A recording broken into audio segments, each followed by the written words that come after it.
जय श्री कृष्णा। राधे राधे प्रिय भक्तों।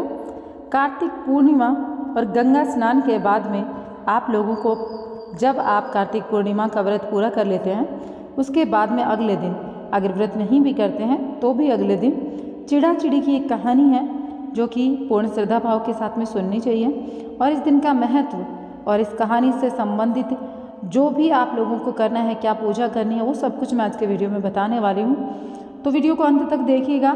और वीडियो को अंत तक देखने से पहले मैं आप लोगों को एक चीज़ कहना चाहूँगी। वीडियो में आगे बढ़ने से पहले चैनल को सब्सक्राइब करके वीडियो को लाइक कर दीजिए। देखिए, पुराणों में कहा गया है कि इस तिथि पर शिवजी ने त्रिपुरा नामक राक्षस को मारा था, इसलिए त्रिपुरी पूर्णिमा भी इसको कहते हैं। इस तिथि में भगवान का मत्स्य अवतार भी हुआ था। इस दिन गंगा स्नान, दीपदान आदि का विशेष महत्व है। इस दिन यदि कृतिका नक्षत्र हो तो महाकार्तिकी होती है और यह भरणी होने से विशेष फल देती है। देखिए, इस दिन ओम नमो भगवते वासुदेवाय इस मंत्र से भगवान कृष्ण जी की पूजा की जाती है। 5 दिनों तक घी का दीपक जलता रहना चाहिए। जैसे कि अभी मार्गशीर्ष मास चलेगा, भगवान श्री कृष्ण का प्रिय मास है। देखिए, ओम विष्णुवो नमः स्वाहा इस मंत्र से घी, तिल और जौ की 108 आहुतियाँ देते रहने से और वचन करने से आप लोगों को बहुत ज़्यादा पुण्यफल प्राप्त होता है। आपका जीवन इस धरती लोक में सुख में बीतता है। तो चलिए, मैं आप लोगों को पहले चिड़ा चिड़ी की कहानी बताती हूँ, उसके बाद में आगे की बातें करेंगे। इस कहानी को कार्तिक पूर्णिमा के अगले दिन पड़वा को सुनते हैं और आटे के चिड़ा चिड़ी बनाकर घर के बीचों बीच रखते हैं और उनको वस्त्र पहनाते हैं। घर के सभी कमरों में घर का जो सामान जहाँ रखते हैं वहाँ पर चिड़ा चिड़ी को खील बतासे व लड्डू का भोग लगाया जाता है। इस दिन खिचड़ी बनाते हैं और घी और आम का अचार रखकर ठाकुर जी को भोग लगाते हैं। खुद भी प्रसाद लेते हैं। सूखी खिचड़ी भी मंदिर में देते हैं। 4 चिड़िया थी, चारों कार्तिक नहाती थी। आई पड़वा, चारों ने सोचा चलो खिचड़ी बनाएं। एक चिड़िया चावल ले आई, एक चिड़िया दाल ले आई, एक चिड़िया घी ले आई। सबने मिलकर खिचड़ी बनाई। सबने सोचा कि पहले नहा कर आती हैं, फिर सब बैठकर खिचड़ी खाएंगे। पहले एक चिड़िया आई, उसे भूख लग रही थी।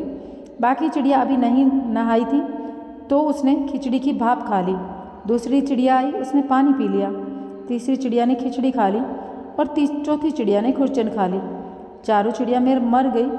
जब चिड़िया ने जिसने भाप खाई थी वो राजा के घर राजकुमारी बनी। जिस चिड़िया ने पानी पिया था वो कुमार की लड़की, और जिस चिड़िया ने खिचड़ी खाई थी वो ब्राह्मण की लड़की बनी, और जिस चिड़िया ने खुरचन खाई थी वो हथीनी बनी। कुमार की लड़की राजा के यहाँ दासी बनी, ब्राह्मण की लड़की राजकुमारी की सहेली बनी, और हथीनी भी राजा के यहाँ थी। राजकुमारी को पिछले जन्म की सब बातें याद थी। राजकुमारी का विवाह हुआ। जब वह विदा हो रही थी तो राजा से बोली, मैं अपनी सहेली और दासी को लेकर जाऊंगी। राजा ने कहा ठीक है। राजकुमारी फिर भी न गई तो राजा ने पूछा तुम्हें और क्या चाहिए? तो बोली मुझे हथीनी भी चाहिए। राजा ने नौकर भेजे कि हथीनी को ले आओ, पर हथीनी नहीं उठी। राजकुमारी खुद उसके पास गई। उसके कान में पिछले जन्म की बात कही, जिसे सुनकर हथीनी उठ खड़ी हुई। राजा यह सब देख रहा था। वह तलवार लेकर खड़ा हो गया। बोला, बता तू कौन है और तू हथीनी से क्या बात कर रही थी? सच सच बता, नहीं तो तेरा सिर काट दूंगा। राजकुमारी ने राजा को पिछले जन्म की सारी बात बताई। राजा ने कहा कि कार्तिक नहाने और गंगा स्नान करने का इतना फल होता है तो हम भी जोड़े से कार्तिक नहाएंगे और खूब दान पुण्य करेंगे। देखिए, कार्तिक पूर्णिमा का जो भोग लगाए उस टाइम आप लोगों को भगवान अपने लड्डू गोपाल को, अपने ठाकुर जी को भोग लगाते समय आपको एक भजन गाना है। वह भजन मैं आप लोगों को सुनाने वाली हूँ, तो आप पूर्ण श्रद्धा भाव के साथ में सुनिएगा। हो सके तो सीखिएगा। आप लोगों को ठाकुर जी को जब भी आप भोजन खिलाएं या फिर भोग लगाएं तो यह अवश्य गाना चाहिए।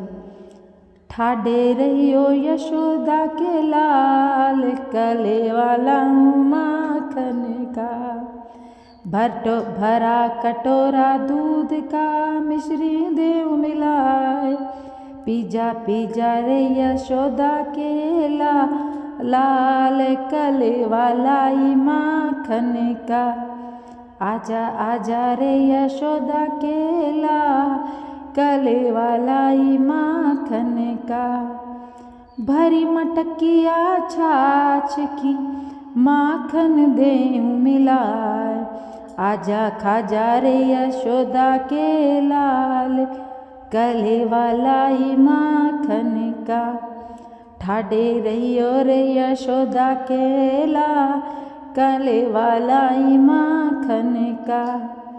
सुबह सवेरे मंदिर जाऊं, मंदिर जाके भोग लगाऊं। दर्शन दे जा रे यशोदा जी के लाल, कलेवा लाई माखन का।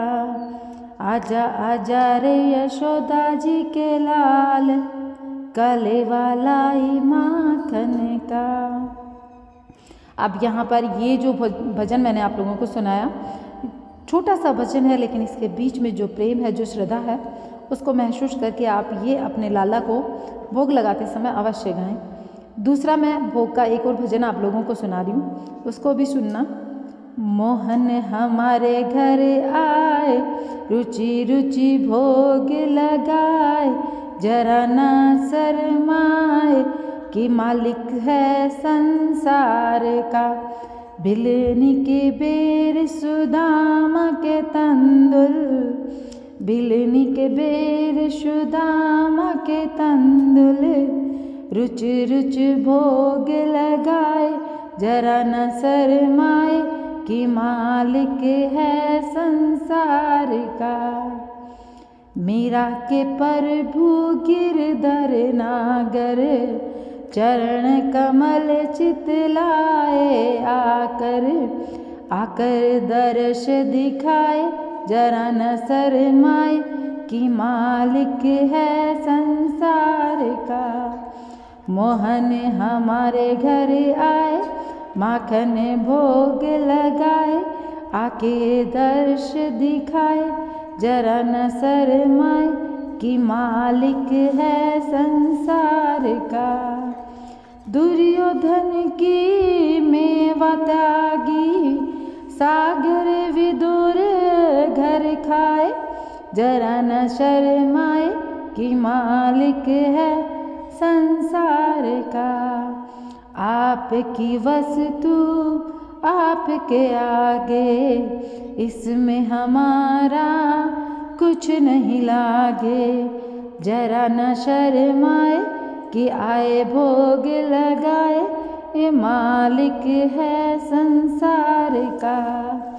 इस भोग को जो भी खाए, भवसागर से तर जाए, जरा न शर्माए कि मालिक संसार का। मोहन हमारे घर आए, रुचि रुचि भोग लगाए, कि ये मालिक है संसार का। तो देखिए, ये आप लोगों ने भगवान श्री कृष्ण का, हमारे लड्डू गोपाल का बहुत ही प्यारा सा भजन सुना। इसके बाद में चिड़ा चिड़ी की एक और कहानी प्रचलित है, वह भी मैं आप लोगों को सुनाने वाली हूँ। तो पूर्ण श्रद्धा भाव के साथ में जय श्री कृष्णा बोलकर इस कहानी को सुनना। जंगल में बरगद के एक बहुत बड़े पेड़ पर चिड़ा और चिड़िया का एक जोड़ा रहता था। दोनों बड़ी मस्ती में गाना गाते, नाचते और मज़े से रह रहे थे। चिड़िया सीधी सादी भोली थी, लेकिन चिड़ा बहुत चालाक और कामचोर था। चिड़ा और चिड़िया सुबह उठकर ही दाना दुनका करने के लिए जाते थे, लेकिन उन दोनों को खाने के लिए अनाज का एक भी दाना न मिला। दोनों को एक दिन बहुत भूख लगी थी। दाना ढूंढने के लिए दोनों उड़ते उड़ते बहुत दूर निकल गए। दूर गांव में एक घर में जा घुसे। उस घर में एक बर्तन में दाल और दूसरे में चावल रखे थे। दाल और चावल देखकर चिड़ा चिड़िया से बोला, क्यों ना आज हम खिचड़ी बनाकर खाएं। चिड़िया ने भी हाँ कर दी।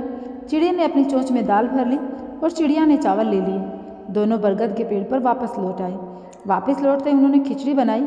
खिचड़ी इतनी स्वादिष्ट बनी कि दूर दूर तक खिचड़ी की खुशबू फैल रही थी। चिड़ा चालाक और कामचोर होने के साथ साथ बहुत बड़ा पेटू भी था। उसने सोचा, खिचड़ी अगर आधी आधी बांटी तो मेरा पेट नहीं भरेगा, मैं भूखा रह जाऊंगा। उसने एक चाल चढ़ी। वो चिड़िया से बोला, अभी खिचड़ी गर्म है, गरम गरम खिचड़ी खाने से मुंह जल जाएगा। चलो जब तक खिचड़ी ठंडी हो पास के तालाब में नहा आते हैं, फिर आराम से बैठकर मज़े से खिचड़ी खाएंगे। लेकिन अगर हम दोनों साथ में नहाने गए तो जो पीछे से कोई जानवर हमारी खिचड़ी खा जाएगा। इसलिए ऐसा करते हैं, पहले मैं नहा कर आता हूँ, जब मैं नहा कर आ जाऊँ तुम नहाने चले जाना। यह कहकर चिड़ा तालाब पर नहाने गया। जल्दी से नहाकर वापस लौट आया। उसने चिड़िया से कहा, अब तुम नहा कर आओ, जल्दी लौट कर आना, फिर दोनों खिचड़ी खाएंगे। तब तक मैं यहाँ खिचड़ी की रखवाली करता हूँ। जैसे चिड़िया नहाने गई, चिड़ा खिचड़ी पर टूट पड़ा और कुछ देर में सारी खिचड़ी चट कर गया। वो चिड़िया के आने से पहले चादर ओढ़कर सो गया। थोड़ी देर बाद चिड़िया नहा कर आई। उसने देखा कि खिचड़ी का बर्तन खाली पड़ा है और चिड़ा चादर तानकर सो रहा है। चिड़िया को यह समझते देर न लगी कि यह सब चिड़े की करतूत है। उसने गुस्से में चिड़े की चादर खींचकर उसे जगाया। चिड़ा चिड़िया को गुस्से में देखकर अनजान बनने का नाटक करने लगा। चिड़ा बोला, क्या हुआ चिड़िया रानी, तुम इतने गुस्से में क्यों हो? नहाकर आने में तुमने देर कैसे लग गई? मैं तो तुम्हारा इंतजार करता करता सो ही गया। तुम आ गई हो तो चलो अब हम खिचड़ी खाते हैं। चिड़िया और गुस्से में बोली, बनने और बेवकूफ़ बनाने की कोशिश मत करो, मैं तुम्हारी चाल अच्छी तरह समझ गई हूँ। खिचड़ी तुमने छोड़ी ही कहाँ है खाने के लिए? वो तो तुमने पहले ही चट कर डाली। चिड़ा बोला कि नहीं, तुम झूठ बोल रही हो, मैंने खिचड़ी नहीं खाई, शायद कोई जंगल का जानवर आया और खिचड़ी खा गया। चिड़िया बोली, ठीक है, तुम झूठ बोल रहे हैं सच, इसका फैसला हम किसी तीसरे पक्षी से करवाएंगे। थोड़ी दूर पीपल के पेड़ पर एक कौवा रहता था। कौवा बहुत अक्लमंद था। चिड़िया ने कहा, चलो कौवे से पूछते हैं कौन सच कह रहा है कौन झूठ। दोनों कौवे के पास चले गए। चिड़िया ने कौवे को सारी बात बताई। चिड़िया की बात सुनकर कौवा सारा माजरा समझ गया। वो बोला, तुम दोनों को कच्चे धागे से परीक्षा लूँगा। तुम दोनों को बारी बारी से पीपल के इस पेड़ से लटके हुए कच्चे धागे से झूलना होगा। तुम में से जो झूठा होगा उसका धागा टूट जाएगा, जो सच्चा होगा उसका धागा नहीं टूटेगा। चिड़ा और चिड़िया दोनों परीक्षा देने के लिए राजी हो गए। चिड़े ने चिड़िया से कहा, चिड़िया रानी पहले तुम झूलो, मैं तुम्हारे बाद झूलूंगा। चिड़िया बहुत भूखी थी, इसलिए उसका वजन भी कम था। वो बड़े आराम से कच्चे धागे से झूल गई। उसके वजन से धागा नहीं टूटा। अब चिड़े के झूलने की बारी आई। चिड़ा डरते डरते कच्चे धागे से लटका, लेकिन लटकते धागा टूट गया क्योंकि वो सारी खिचड़ी अकेले ही खा गया था, जिससे उसका वजन भी बढ़ गया। चिड़ा धड़ाम से ज़मीन पर आ गिरा और उसके मुंह और पैर में चोट लगी। कौवे ने कहा, हो गया फैसला, चिड़िया सच्ची और चिड़ा झूठा। सारी खिचड़ी चिड़े ने खाई है। चिड़े ने अंत में अपनी गलती मान ली। तो प्रिय भक्तों, यहाँ पर मैंने आप लोगों को अगले दिन सुनी जाने वाली कहानी जो थी वह सुना दी है। अब मैं आप लोगों को मिलूँगी मार्गशीर्ष अर्थात हमारे हिंदू धर्म के कैलेंडर के अनुसार 9वें महीने में। और तब तक के लिए आप लोगों को जय श्री कृष्णा, राधे राधे कहना चाहूँगी। मार्गशीर्ष महीने के वीडियोस देखने के लिए चैनल को सब्सक्राइब कर लीजिए। वीडियो पर पहले बार आए हैं तो वीडियो को लाइक करके चैनल को सब्सक्राइब करके कमेंट बॉक्स में जय श्री कृष्णा राधे राधे लिखना। आप लोगों को कहानी कैसी लगी कमेंट बॉक्स में अवश्य बताना। तो जय श्री कृष्णा, राधे राधे।